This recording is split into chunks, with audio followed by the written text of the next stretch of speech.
ಇಂದು ಅಣತಿ ಗ್ರಾಮ ಪಂಚಾಯತಿ ಅಧ್ಯಕ್ಷ ಚುನಾವಣೆ ನಡೀತು. ಮೊನ್ನೆ ಜಿಲ್ಲಾಧಿಕಾರಿಗಳು ಅಣತಿ ಗ್ರಾಮ ಪಂಚಾಯತಿ ಅಧ್ಯಕ್ಷ ಸ್ಥಾನವನ್ನು ಸಾಮಾನ್ಯ ವರ್ಗಕ್ಕೆ ಮೀಸಲಿರಿಸಿರ್ತಾರೆ. ಹಿಂದೆ ಆಗಿದ್ದಂಥ ಶಿವೇಗೌಡರು ಸ್ವ ಇಚ್ಛೆಯಿಂದ ರಾಜೀನಾಮೆ ಸಲ್ಲಿಸಿರ್ತಾರೆ.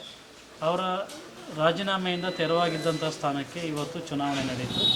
ಚುನಾವಣೆಯಲ್ಲಿ ಧರ್ಮ ಬೀಟಿರೋರು ಮಾತ್ರ ನಾಮಪತ್ರ ಸಲ್ಲಿಸಿರ್ತಾರೆ. ಹಾಗಾಗಿ ಅವರನ್ನು ಅವಿರೋಧವಾಗಿ ಆಯ್ಕೆ ಮಾಡ್ತಾಯಿದ್ದಾರೆ. ಪಂಚಾಯತಿನಲ್ಲಿ ಎಲ್ಲರೂ ಕೂಡ ಹಾಜರಿರ್ತಾರೆ. ಅವಿರೋಧವಾಗಿ ಆಯ್ಕೆಯಾಗಿರೋದು ನಿಜಕ್ಕೂ ಸಂತೋಷ ಪಡ್ತಕ್ಕಂಥ ವಿಚಾರ.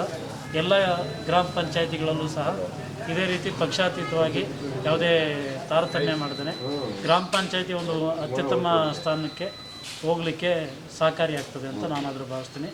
ಈಗಾಗಲೇ ಅಣತಿ ಗ್ರಾಮ ಪಂಚಾಯತಿ ನರೇಗಾ ಇರ್ಬೋದು, ಕಂದಾಯ ವಸೂಲಾತಿ ಇರ್ಬೋದು, ಸ್ವಚ್ಛ ಭಾರತ್ ಮಿಷನ್ ಇರ್ಬೋದು, ಯಾವುದೇ ಸರ್ಕಾರದ ಮಹತ್ವಾಕಾಂಕ್ಷಿ ಯೋಜನೆಗಳಲ್ಲಿ ಅತ್ಯುತ್ತಮವಾಗಿ ಪ್ರಗತಿಯನ್ನು ಮಾಡಿದೆ.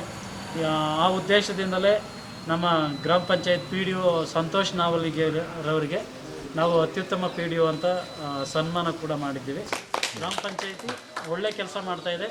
ಇದೇ ಪ್ರಗತಿನ ಮುಂದುವರಿಸ್ಕೊಂಡು ಹೋಗಲಿ ಹೊಸ ಅಧ್ಯಕ್ಷರು.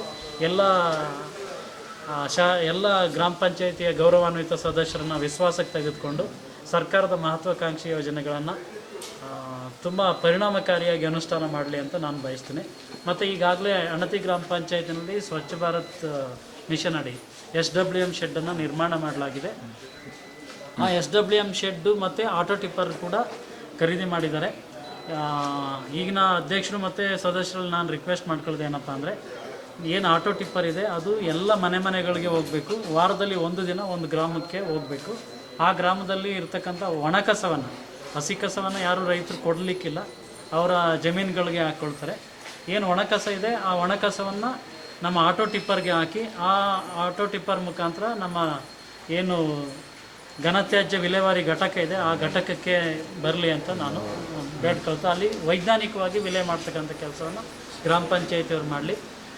ಸ್ವಚ್ಛ ಅಣತಿ ಗ್ರಾಮ ಪಂಚಾಯತಿ ಮಾಡಲಿಕ್ಕೆ ಎಲ್ಲ ಗ್ರಾಮ ಪಂಚಾಯತ್ ಸದಸ್ಯರು ಸಹಕಾರ ನೀಡಲಿ ಅಂತ ಕೇಳ್ಕೊಳ್ತಾ ಇದ್ದೇನೆ.